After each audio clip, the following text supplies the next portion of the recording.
Hello everyone, welcome back to the channel. और आज के पर्टिकुलर सेशन में हम पढ़ने वाले हैं pH level and the difference between acid and base. फटाफट इसको एक मिनट में रिवाइज करता है। एसिड एंड बेस के रियायना क्या क्या होते हैं, डिफरेंसेस। एसिड्स आपके H प्लस आयंस को देते हैं, बेसिस आपके OH माइनस आयंस को देते हैं। ठीक है, एसिड्स जो होते हैं वो है ना, वो मेटल कार्बोनेट और मेटल हाइड्रोजन कार्बोनेट रिएक्ट करते हैं, बेसिस उनके साथ रिएक्ट नहीं करते हैं। But the quantity of the H plus different, सब एसिड में वेरी करती रहती है इसकी। एंड इसके अंदर in different basis is different, इसके अंदर भी अमाउंट वेरी करता रहता है। H plus ion responsible for acidic property, इसके अंदर एसिडिक प्रॉपर्टीज होती है H प्लस आयन के अंदर, और इधर जो है वो बेसिक प्रॉपर्टीज को निभाता है आपका OH माइनस आयन। चलिए आगे बढ़ते हैं with the pH level. Universal indicator pH scale, जो कि अपन को सही तरह का आंसर देता है। यूनिवर्सल ट्रुथ क्या होता है, यूनिवर्सल इंडिकेटर क्या होता है, सेम बात है। ठीक है, it is a mixture of, notes कब दिखेंगे यार, रुक जाते। It is a mixture of several indicators which show different color at the different concentration of H plus ion in the solution। ये एक ऐसा मिक्सचर है, ठीक है, ये एक ऐसा मिक्सचर है जो कि बहुत सारे इंडिकेटर्स से मिलके बना होता है, और ये concentration of hydrogen plus ions के ऊपर डिपेंडेंट होता है। यूनिवर्सल इंडिकेटर पीएच, पीएच का फुल फॉर्म क्या होता है, पावर ऑफ हाइड्रोजन या पोटेंशियल ऑफ हाइड्रोजन। कितनी परसेंट हाइड्रोजन, मैंने आपको बोला ये कॉन्सेंट्रेशन डिपेंड किसके करता है, ये H प्लस आयंस के कॉन्सेंट्रेशन पर डिपेंड करता है।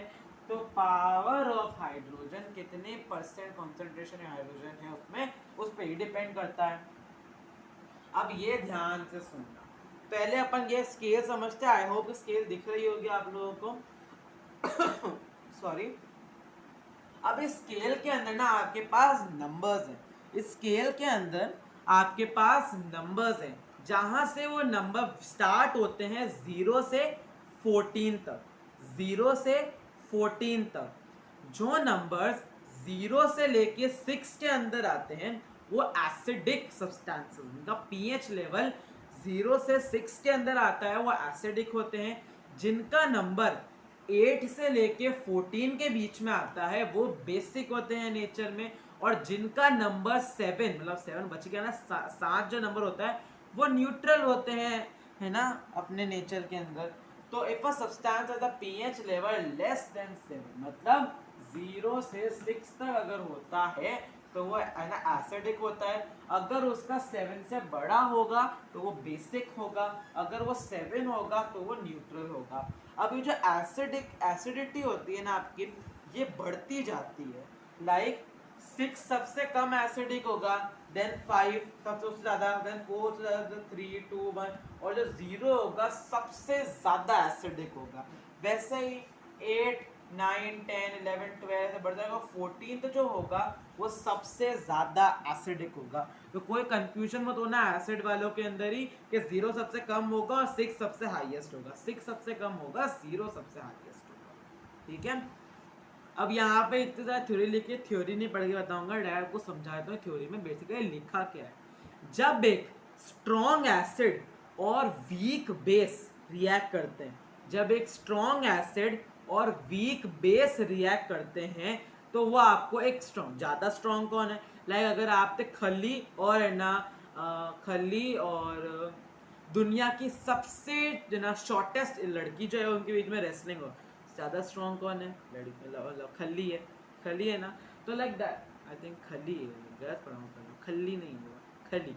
तो खली ज़्यादा स्ट्रॉन्ग है तो खली जीत जाएगा। वैसे ही स्ट्रॉन्ग एसिड है और वीक है बेस तो स्ट्रॉन्ग सॉल्ट बनेगा, ना स्ट्रॉन्ग सॉल्ट बनेगा और सारा H2O मिलेगा। वैसे ही अगर बेस स्ट्रॉन्ग है और एसिड वीक है तो क्या बनेगा, बेसिक बनेगा। देखो स्ट्रॉन्ग एसिड था, अब देखो पहले था कि स्ट्रॉन्ग था एसिड, अब क्या हो गया, एसिडिक सॉल्ट बन जाएगा कि ज्यादा स्ट्रॉन्ग एसिड है।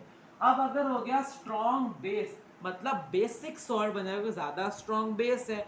अगर दोनों ही स्ट्रॉन्ग होंगे तो न्यूट्रल सॉल्ट बनेगा, अगर दोनों ही वीक होंगे तो न्यूट्रल सॉल्ट बनेगा। इक्वल इक्वल में न्यूट्रल, स्ट्रॉन्ग जो स्ट्रॉन्ग होगा ज्यादा उसका एसिडिक या बेसिक सॉल्ट अपन को देखने को मिलेगा। अब फटाफट से पीएच का टॉपिक खत्म करते हैं with the importance of pH in our daily life. फटाफट से समझते हैं। सबसे पहला, our body works efficiently between pH 7 to 7.8। इसके पीएच के अंदर अपनी बॉडी आराम से वर्क करती है, and there is some change in the body percentage work effectively. और अगर सडनली कोई चेंज आ जाता है तो अपनी बॉडी अच्छे से काम नहीं करती है। दूसरा, एसिड रेन। जो रेन जिसकी पीएच 5.6 से कम होती है उससे अपन एसिड रेन बोलते हैं। एसिड रेन वो तरह की रेन होती है जहाँ पे सबसे पहली वर्षा जो होती है, उसमें ऐसे इसलिए बोलते हैं, कभी ध्यान नहीं चाहिए कि जो सबसे पहली जो वर्षा होती है, सबसे पहली जो रेन होती है वो दुनिया का, अपनी पूरी वर्ल्ड का सारा पोल्यूशन मिटाती है। तो उसमें HCl होता है, HCl एसिड होता है। फिर देखो पीएच वी नो दैट कितना कंटेमिनेट, कितना पॉल्यूटेड पानी है उसमें। टूथ दिखे, जितनी ज़्यादा आप मिठाई खाओगे उतना ही आपका पीएच लेवल गिरता जाएगा, मतलब वो एसिडिक होता जाएगा।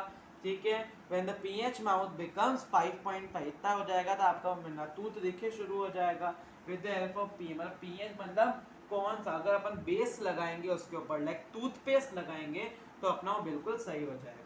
प्लांट एंड स्पेसिफिक पीएच और हेल्दी ग्रोथ। ठीक है, प्लांट को भी ज़रूरत होती है क्योंकि अगर अपन देखें सॉइल के अंदर, तो अगर अपन अच्छी तरीके से बेसिक चीज़ें डालें लाइक फर्टिलाइजर्स, मैन्योर्स, तो वहाँ पे अपन को अच्छी खासी फसल दी। तो कभी कभार फसल जो आपकी मिट्टी होती है वो कभी कभार एसिडिक हो जाती है।